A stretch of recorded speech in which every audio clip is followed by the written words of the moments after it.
Ladies and gentlemen, good day and welcome to the Star Health and Allied Insurance Company Limited's Q4 and FY23 earnings conference call. As a reminder, all participant lines will be in the listen-only mode. There will be an opportunity for you to ask questions after the presentation concludes.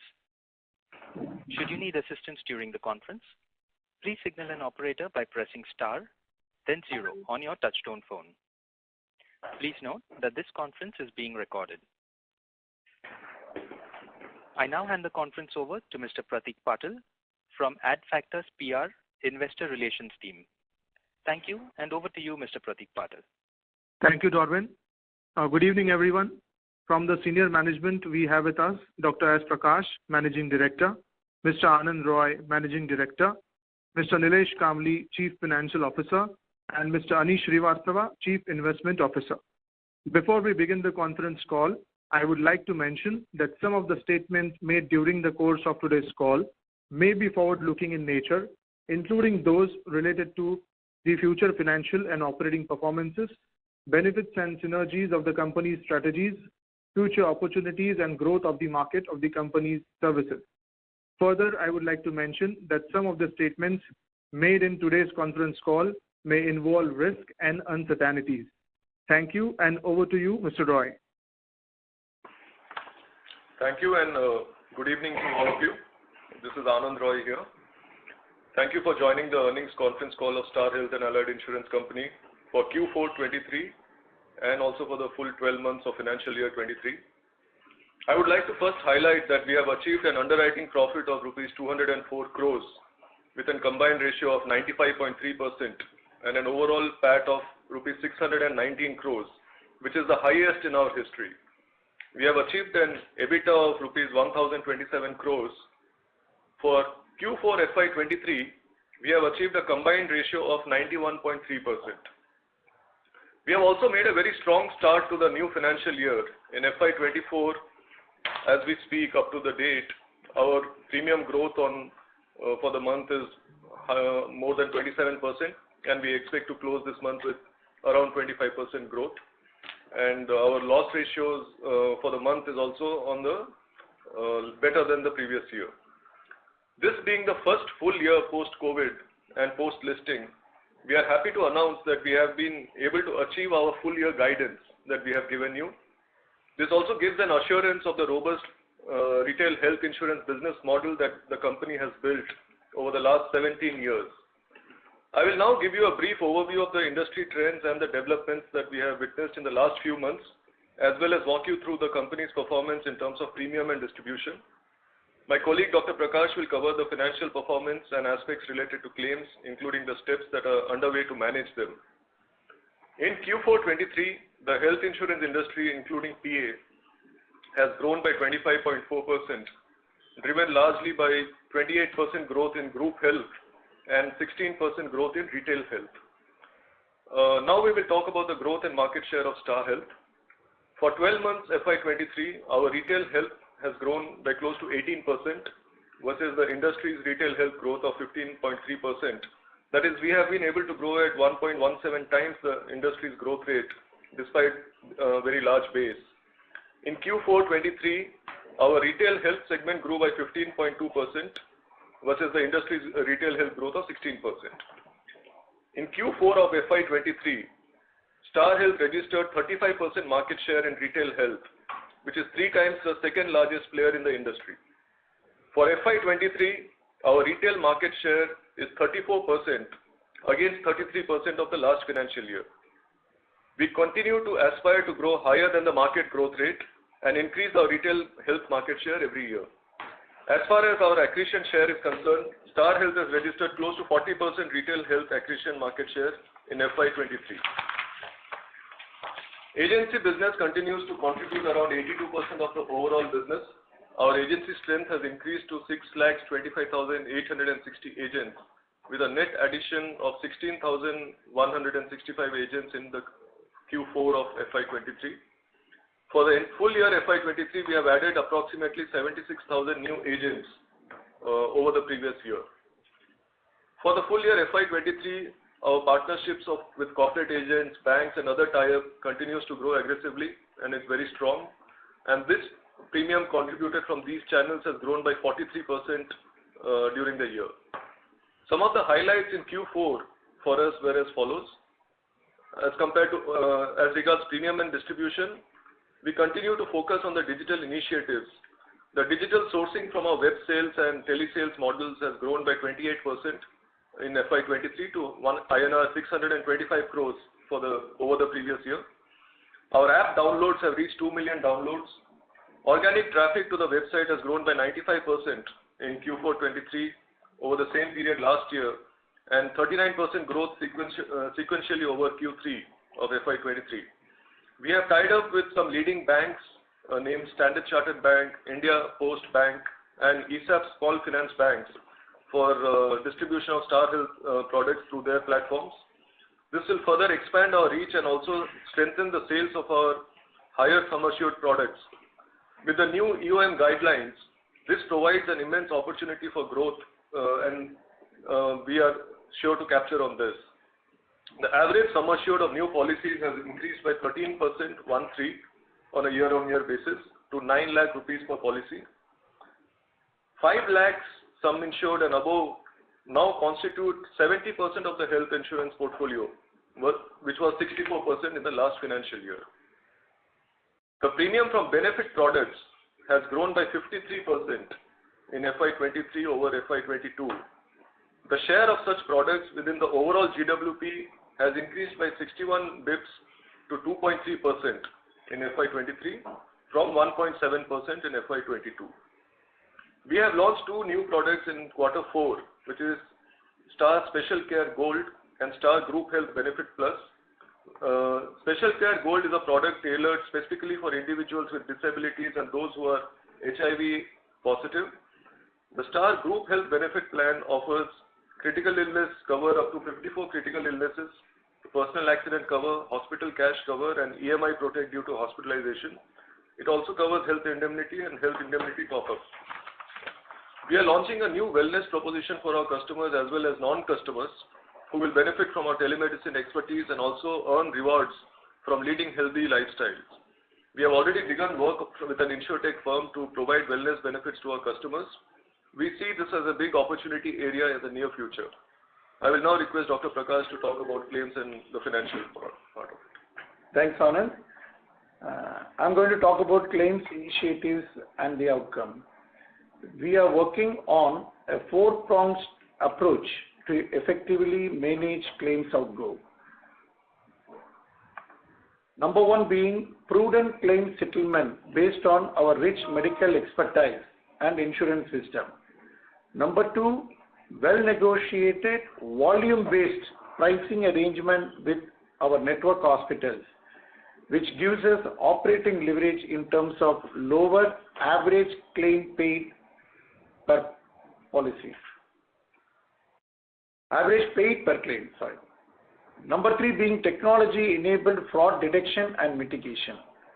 And number 4, risk-based pricing through micro-segmentation of portfolio. So, with regard to cashless, 73% of number of paid claims in the financial year 23 are through cashless versus 63% in the previous financial year. In terms of amount paid through cashless, it is 80% in FY23 compared to 71% of FY22. Cashless turnaround time, that is claims settled within 2 hours, came in around 90%. We also have auto adjudication of claims, and this helps drastically in improving the turnaround time and thereby customer satisfaction. 21% of hospitals, representing 59% of cashless claims, have been onboarded successfully under this initiative. The number of such claims settled has risen to 45,000 in Q4 FY23, a growth of 13% versus Q3 FY23. We continue to improve on claims-related milestones.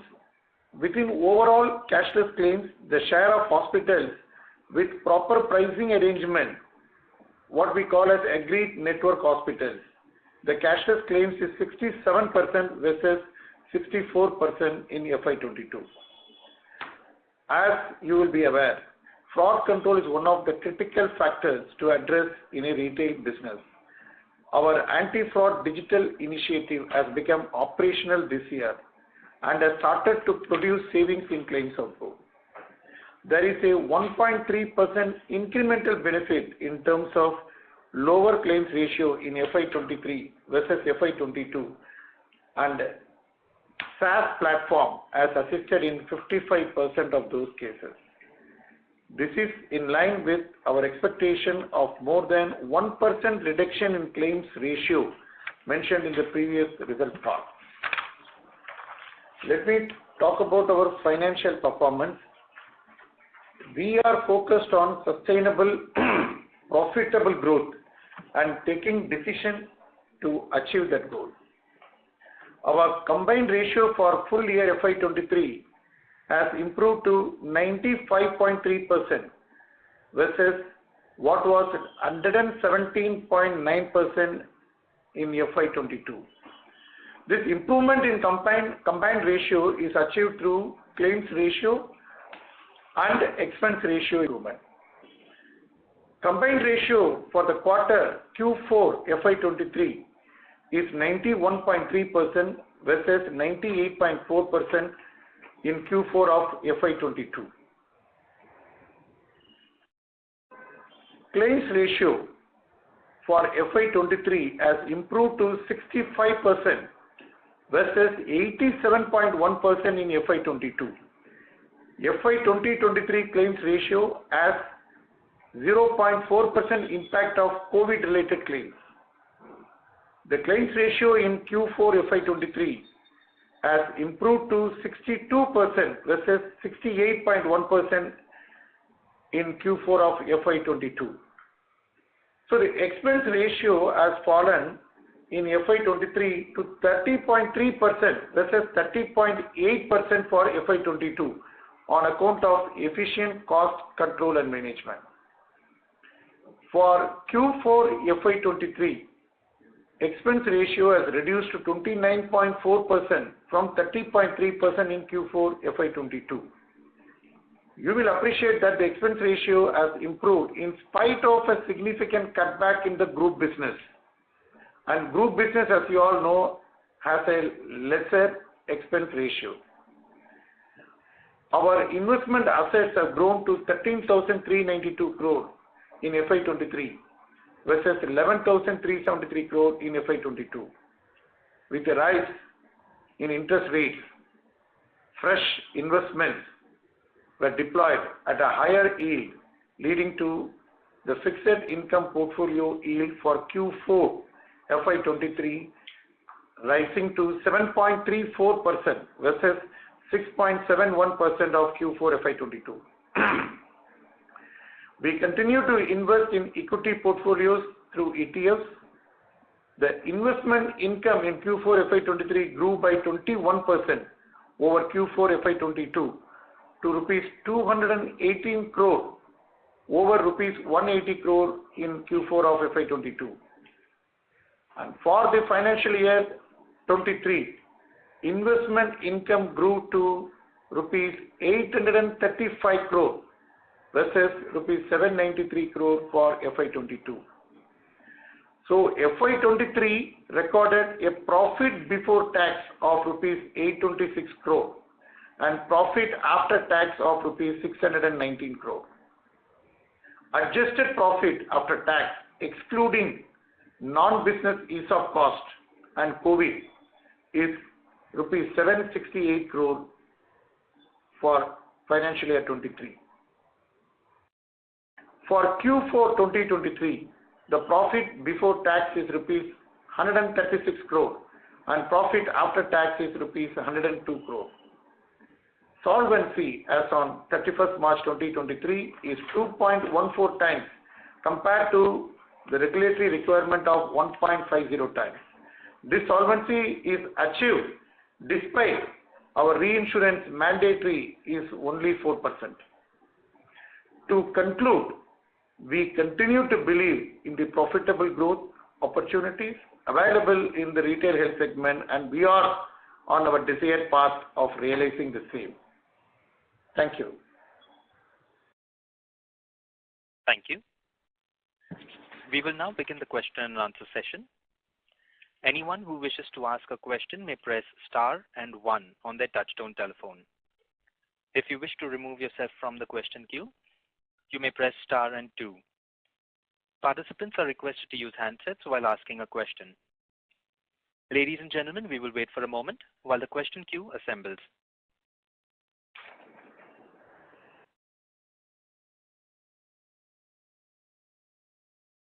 The first question is from the line of Avinash Singh from Emkay Global.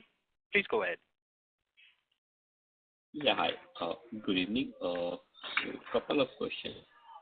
First one is on rather broader growth trend. I mean, if we see the growth for March is still, despite the fact that you took a price hike on new products, yet the growth was sort of a softer.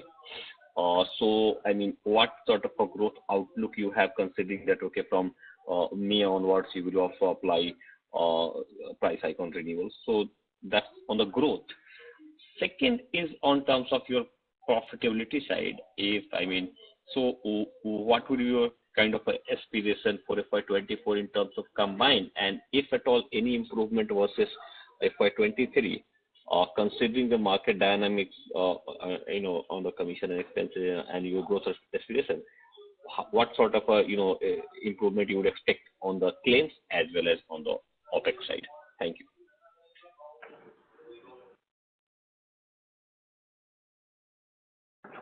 Okay, thanks Avinash for the question. On the growth side, the company, as you know, has been beating the industry as far as our retail growth is concerned. We believe that we will continue to grow faster than the industry's growth on the retail side.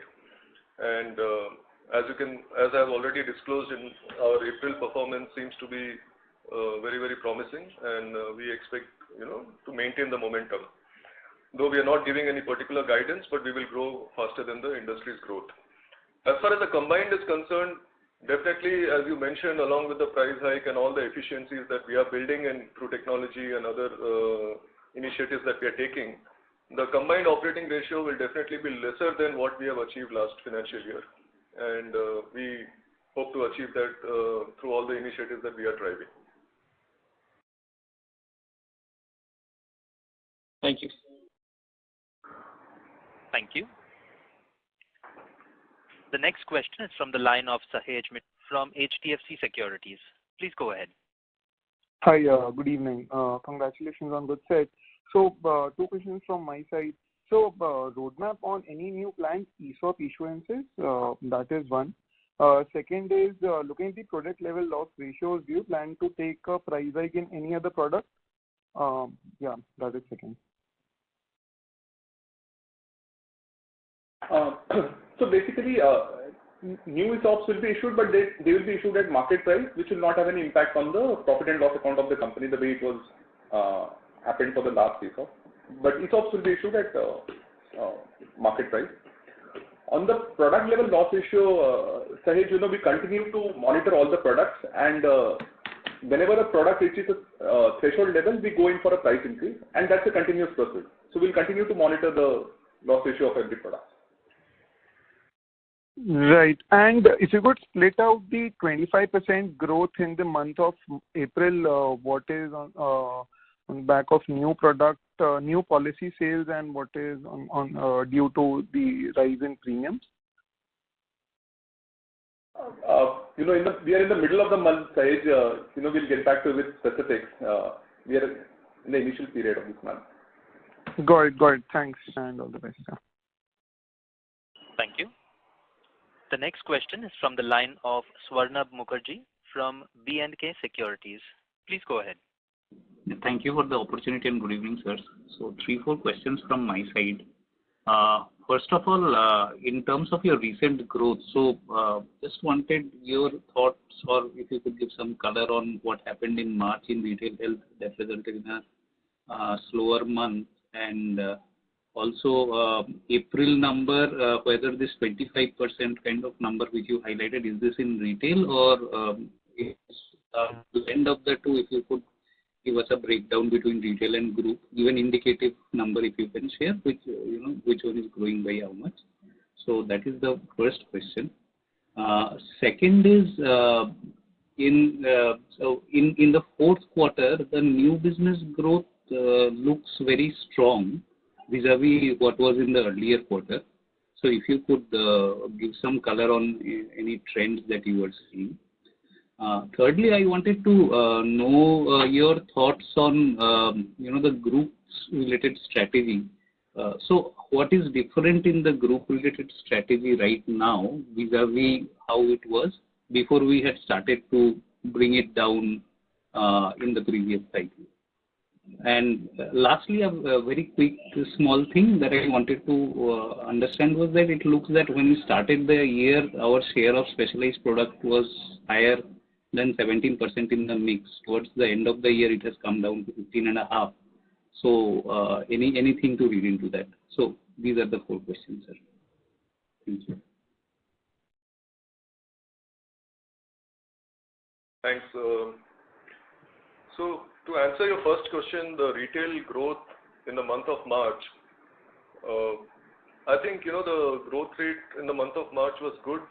If you look at the pecking order of the volume of business generated by all general insurance companies, I think Star Health is number 1 or number 2, even considering all lines of business for others in terms of the volume. So the business continues to grow fast, and April month we are looking at more of a heterogeneous growth from all lines of business, both from retail as well as from our group businesses. As I had mentioned earlier in my previous calls that the group business strategy of running down the book was up to the last financial year. We are continuing to focus on profitable groups, which is largely the SME segment, and so the growth is coming back on those group business also. So there is a group growth across all the segments. As far as the specialized products which you asked about, specialized product continues to be our focus area. It has come down probably because of certain underwriting calls we took on 1 or 2 products, but that is part of our overall strategy, and our focus continues to be on specialized products. The decrease is also only relative because we have introduced some of new products like Health Assure and Premier and Women Care. Since people are preferring those new products, probably there is a relative decrease, but otherwise the focus is on all profit-making products. Sure, sir. That's helpful. Again, just follow up on the first question in terms of the April month growth. So would it be fair to assume that this is like fairly broad-based, right? The 25% kind of a number you mentioned. Yes, absolutely correct. Yeah. Okay, that's very helpful. Thank you so much, sir, and all the best. Thank you. Thank you. The next question is from the line of Prayesh Jain from Motilal Oswal Financial Services Limited. Please go ahead. Yeah, hi, thank you. Firstly, could you break down FY23 retail health growth in terms of number of policies and premium and value growth? It's 50-50% value and volume growth. The number of policies would have grown by how much? 50% is value growth and 50% is volume growth. Now, can you quantify the number of policy growth? So number of policy growth is 9%. We have grown by 18% in retail health business. Okay. 9% is policy growth and 9% is value. Okay, perfect. And in the past, you have mentioned that your loss ratios will be in the range of 62 to 65% and combined will be in 93 to 95% range. And when you mentioned that, for the April month, your loss ratios are better than last year, do you mean the exit rate of last year or the entire of last year? And what would be your guidance for FY24 on the similar zone?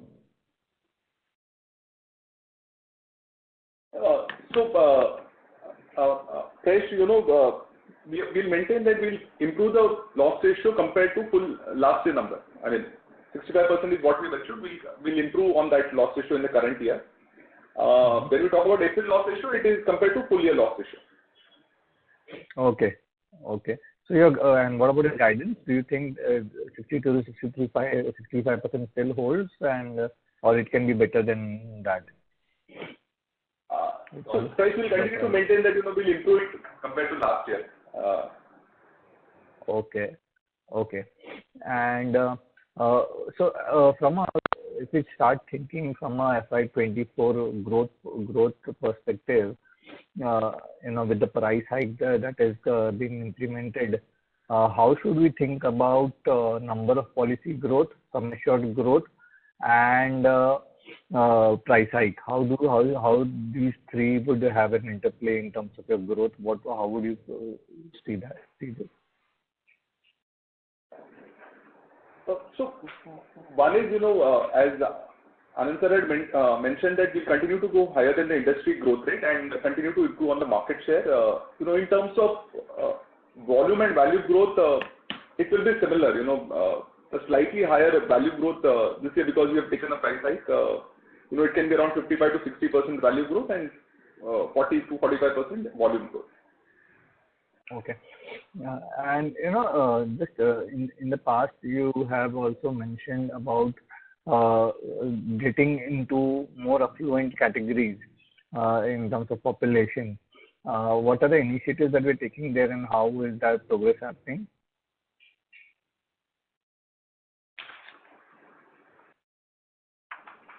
So the fact that our average sum assured of our policies has gone up by more than 10% this last financial year gives an indication that the customers that we are now targeting are more affluent than what they were earlier, and also the awareness of health insurance and appropriate coverage has also kind of been established in the society at large. So I think a combination of both these things will help us to keep growing our average ticket size as well as the average sum insured, which we hope to achieve this year also. Okay, got that. I'll get back in the queue. Thank you. The next question is from the line of Shreya Shivani from CLSA. Please go ahead. Yeah, thank you for the opportunity. I have two questions. First is on the share of agreed network on.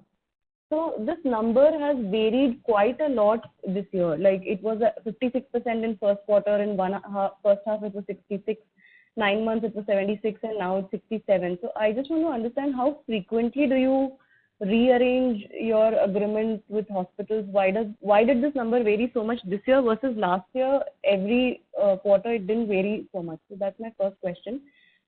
Second is on the wellness program. Just wanted to understand how elaborate would this program be? Are you just partnering with some other fintech, or are you planning to launch your own separate web portal? Or if you can give us a little more details about this. And also one last question is, can you share the share of longer term policies in your entire book, as in the policies which are more than 1 year, 2 years or 3 years, the 2-year, 3-year policy, the share of that?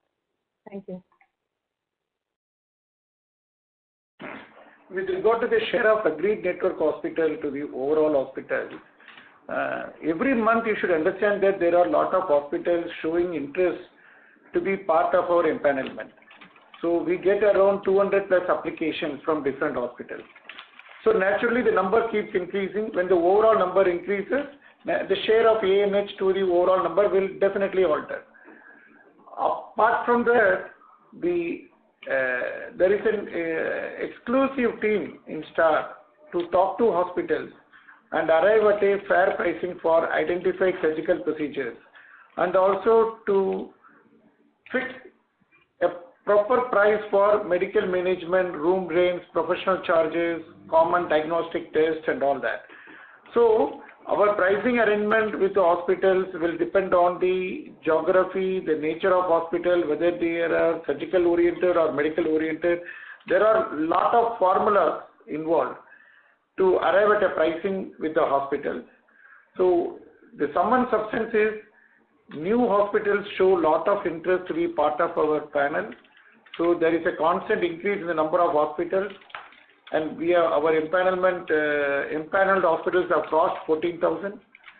And there is a constant effort to convert most of these empaneled hospitals into our agreed pricing. And this strategy is also continuing. That is the reason why you are seeing a different percentage.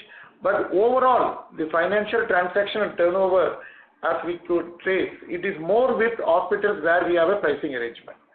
So more number of claims are processed in hospitals where there is a proper pricing arrangement. Second, with regard to wellness, we are having a program, structured way of, organizing wellness rewards for young customers who want to be our policy holders.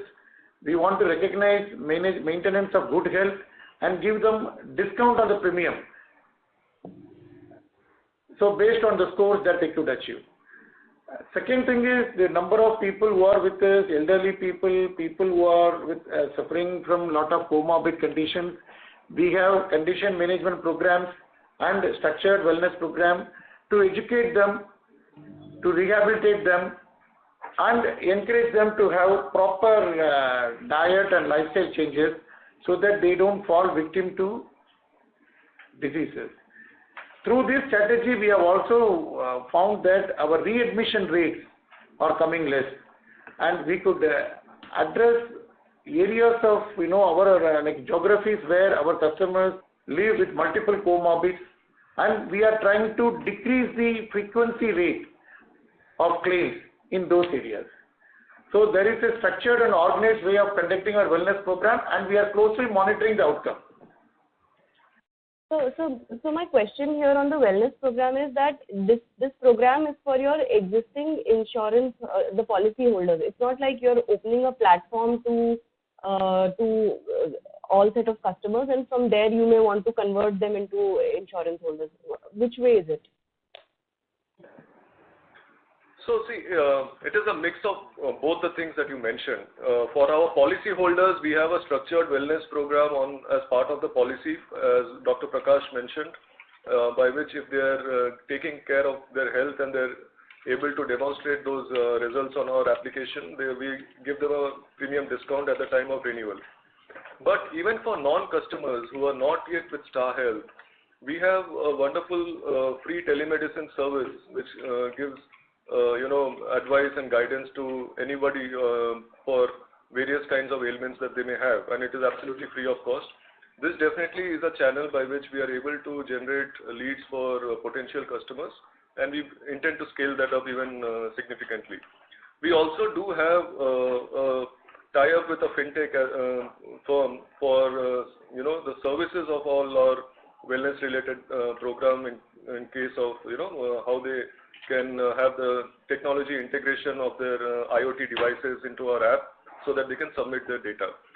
As far as your last question of the long-term policies is concerned, about 2.5% of our policies are coming from long-term plans which are more than 1 year old. But this is an area where we are going to focus more, and we have seen that on the online platform there are our digital channels. Almost 50% of our new customers in the recent past is coming from long-term plans. So we will be focusing on these plans going forward. Yeah, thank you. Thank you. Ladies and gentlemen, in order to ensure that the management is able to address questions from all participants in the conference, please limit your questions to 2 per participant.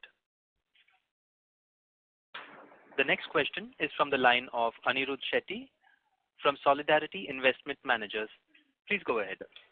Yeah. Hi. Thanks for taking my question.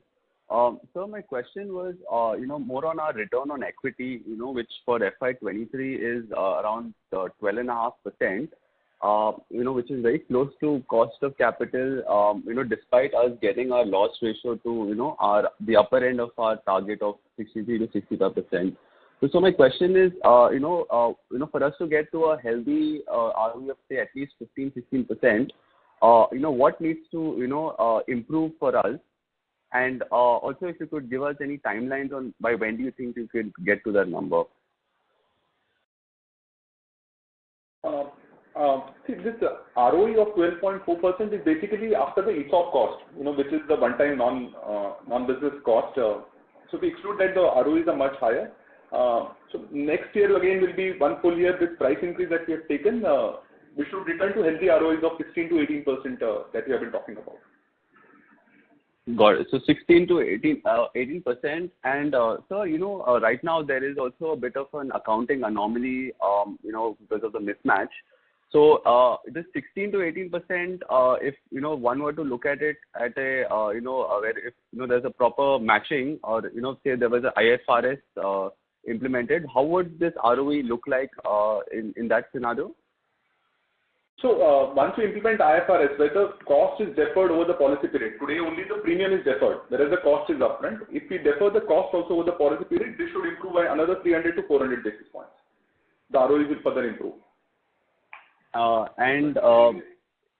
Could there also be an implication of, say, risk-based kind of solvency is introduced? Then, given the nature of the business that you are in, very granular, could that also be ROE accretive?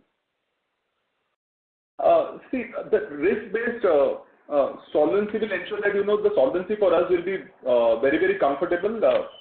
I mean, indirectly it will benefit us because today it being a growth business, and as we keep on growing the business, we need to keep capital. But once the risk-based solvency come in, and we are profitable, we will be in a position to pay dividends as well. Which will, whereas we can maintain a healthy solvency, we can pay out dividends as well.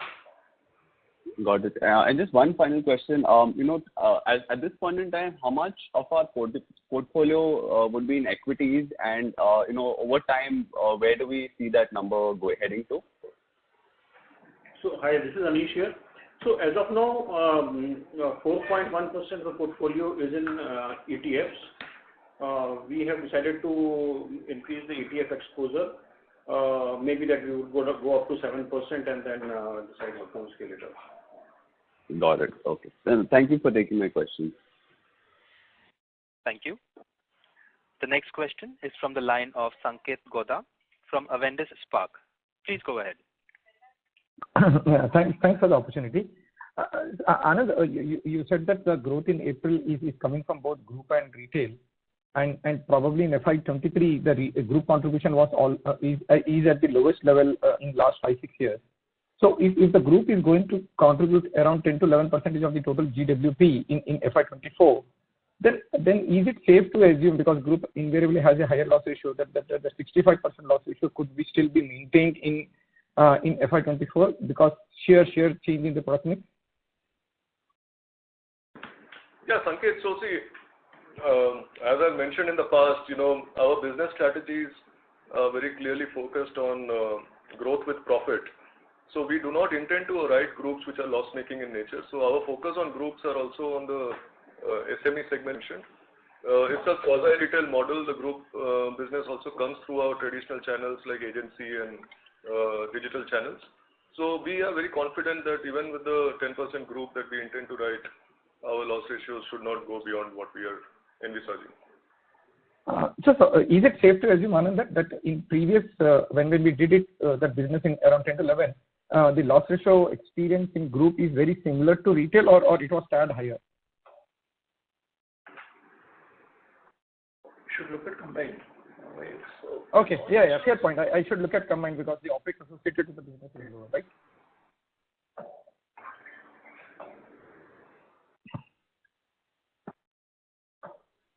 Thank you. Hello. The next question is from the line of Anshuman Deb from ICICI Securities. Please go ahead. Yeah, hi. Thanks for the opportunity. My question is first on the combined ratio guidance. So, we saying it is lower expected compared to FY23 for FY24. Is it backed by any improvement in experience as far as severity and frequency is concerned? And maybe some of the fraud prevention practices that we have been incorporating, because is it an industry level phenomena or a company level phenomena, if you could help us understand that. And secondly, on the growth that you are expecting in FY24, does it factor any benefit from expansion of tie-ups with new branches or any regulatory benefits are being factored within this assumption? These are the two questions. Thanks. So basically, the combined ratio improvement will happen on account of the strategic initiatives that we have been taking, and that will bear us fruit in terms of the financial outcomes. The product mix, business mix change that we have done over the last year and we continue to do. As we have been saying, the EOM regulations will be beneficial because EOM regulations as well as the opening up of the banca and banca business to 9 players. That is something which we look as a big opportunity area, which will help us to get into newer channels and continue to grow our profitable mix of business. Thank you. That will be all. Thank you. The next question is from the line of Sanket Godha from Avendus Spark. Please go ahead. Thanks for giving the opportunity. Dr. Prakash, you said that around 1.3% improvement in the loss ratio happened because of the fraud reduction in FY24, which was FY23, which was a new initiative. So, sir, just wanted to understand that the low-hanging fruits with respect to the fraud reduction exercise is almost exploited, or there is, in your opinion, how much headroom is further available to reduce the loss ratio just by better fraud management? See, one cannot determine the headroom because there is always newer trends of fraud that are emerging in the market. We are keeping our eyes closed. With our experience of handling more than 90 lakh claims, we have identified probable areas which are prone for fraud, abuse and leakage. And using those intelligence, we have created a rule engine and we are able to identify those vulnerable claims which are more prone for fraud and deep dive and study them so that we can filter those fraudulent claims as they come to us. Got it, sir. Yeah, to just add one more thing, this initiative started in the second half of the year. So, FY24 will be the first full year of benefit that will come through on account of the fraud initiative. Got it, Nilesh. And last one, if you can respond to this, in your experience, what is the average ticket size claim difference for a ANH hospital versus a other hospital? And related to it, today 67% is ANH. What you aspire that number to be in FY24, like maybe upwards of 70, or any internal target you have to achieve that particular number too? See, this cannot be an apple-to-apple comparison because the average network hospitals based on specialty. I should compare the average decrease in outgo between hospitals of ANH doing only cardiac, doing only cancer treatment, doing only trauma and orthopedic, something like that.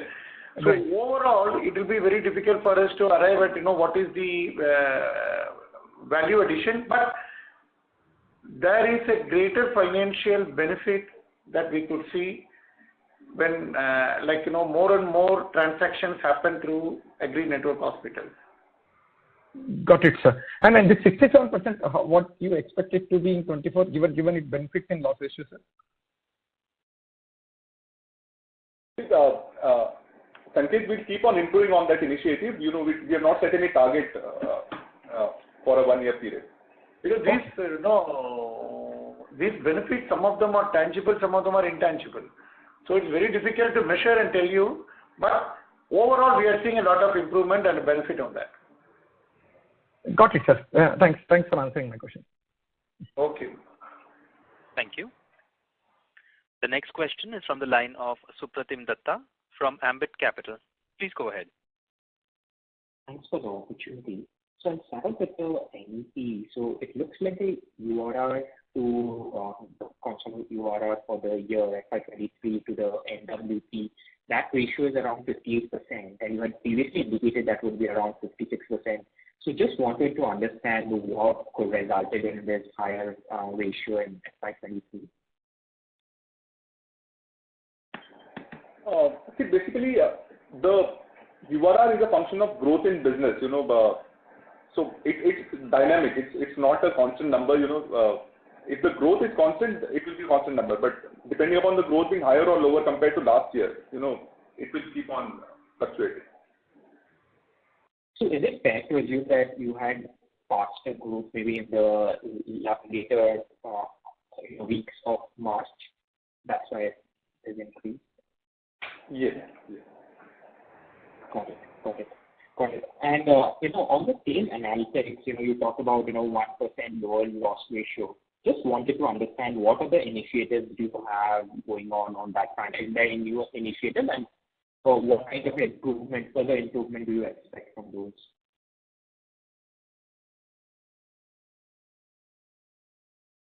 So you're talking about the fraud initiatives which has resulted in an incremental 1.3% cost improvement, right? In quarter 4. Yes.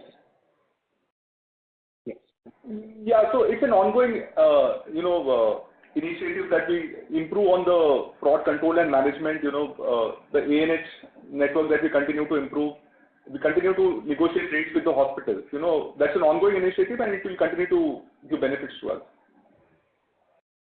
Got it. And what proportion of your ANH hospitals would be having packages versus ones which will not be having packages?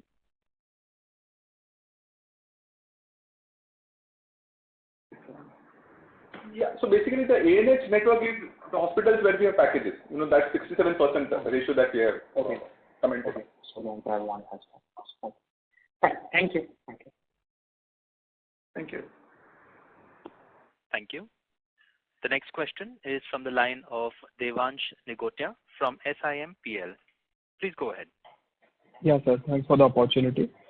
Sir, in case of Family Health Optima, after the price increase is taken, we have seen that our pricing is actually at 15 to 25% premium to our peers.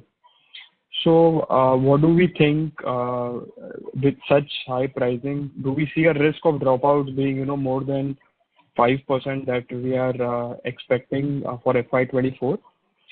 And also what we are seeing is that the company itself is actually pushing Star Comprehensive instead of Family Health Optima for the family floater policies, which is actually at a 12 to 13% discount to Family Health Optima. So, if you could just share some perspective over here, or how you see the family health policy mix evolving for FY24. So see, our family floater portfolio continues to grow well, and overall at a company level we are tracking that. How does the family floater portfolio perform? And there are 4 products that constitute this portfolio. So Family Health Optima price revision initial response, we have not seen any negative outcomes. We have, including the 4 products that I mentioned about, as long as the portfolio is growing, we are okay with that. And in case of, so from first step, when the experience that we have seen for the new sales, how is the mix evolved within family floater? Is it, has there been a tilt towards the Star Comprehensive instead of Family Health Optima, or how is the portfolio shape? Because their pricing is actually at 12-13% discount. So, so it's been actually 2-3 months since the price increase has happened. So any data point if you can share. We are seeing a balance between these products, Star Comprehensive, Star Assure, Family Health Optima. As you know, we have region-based pricing. So some regions, Family Health Optima is more attractive for the customers. Some regions, the features of Assure is more attractive to the customers. So it's being sold on those basis. But as I told you, at a portfolio level, the company continues to grow on the family floater portfolio, and I think that's what we are more interested in. And Family Health Optima price increase has happened from 1st April, or from which date that has happened for the renewal portfolio? So it's bound to happen from 2nd of May onwards. 2nd of May, correct. Okay, so that we are yet to see the experience in case of renewal, how it will shape up. Yes. And in case of bancassurance, since now that the wallet share is with now 8 insurers can be onboarded instead of 3, So are we looking to target some, large banks, which can actually create a meaningful difference in our benefit-based book, which currently is negligible? So any thought process if you can share, and what can be the constraint here to empanel ourselves with the large banks? So there are no constraints. All banks who are interested in growing their health insurance portfolio are talking to us. And now, as you understand that with the new EOM regulations, which has been now brought in by the regulator, we are also engaging in discussions with them. As I've already mentioned in my speech, that we have signed up 3 banks in the last quarter, which is India Post Payments Bank, Standard Chartered Bank, and ESAF Small Finance Bank. We will continue to add more and more banks as we go forward. Okay. So are we trying for large banks? I mean, sir, because all the banks that we mentioned for banca type are actually relatively small. So that is why the question was targeted towards large size banks. We are interested in partnerships where Star Health is also gaining. We are not interested in any partnerships which is not viable for us. So we will continue to talk to them and we will see how it works out. We are also talking to some large NBFCs. I think some of them will be announced very soon.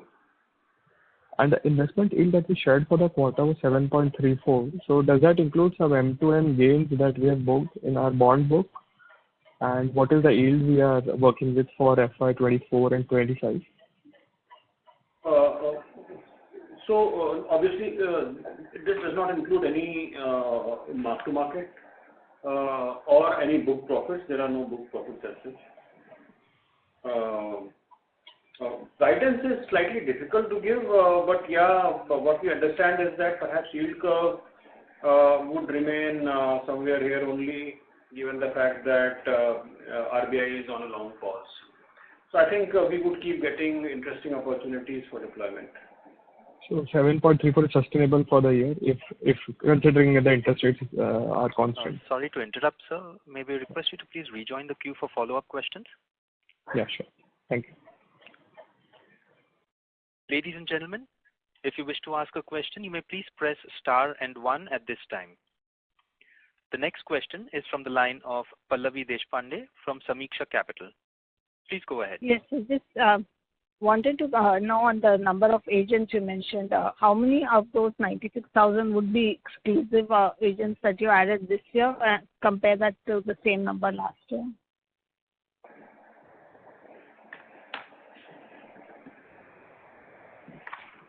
So the exclusive agents that we have added this year is close to 18,000, and it would have been the similar number last financial year also. So IC38 agents is our focus area. We are also looking at growing this channel very, very fast. So we will continue to focus on this. Sorry, I didn't catch the last part. So we added 18,000, 18. Right. Okay. And the target for this year would be how many? So we aspire to do at least double this, but I think we should do better. Right. And so secondly, you mentioned about overall this on the fraud reduction. So that was a half-year period that you got this benefit. And so just on that side, if we want to estimate that for the next year, we just we can assume some just double that up, or I mean, how do we look at it? So whatever work we have done, we'll continue to get the benefit for the full year next year. This year it was only available for 6 months period, but full year, and we'll continue to improve on that numbers. Right. I'll come back in the queue. Thank you so much. Thank you. I now like to hand the conference over to Mr. Nilesh Kambli for closing comments. Over to you, sir. So thank you everyone for joining the call, and we are really very happy to announce profitable results with improved operating profitability for the full year post listing. Thanks for the trust and confidence, and we assure you we will continue to do well. Thank you all. Thank you. On behalf of Star Health and Allied Insurance Company Limited, that concludes this conference. Thank you for joining us. You may now disconnect your lines.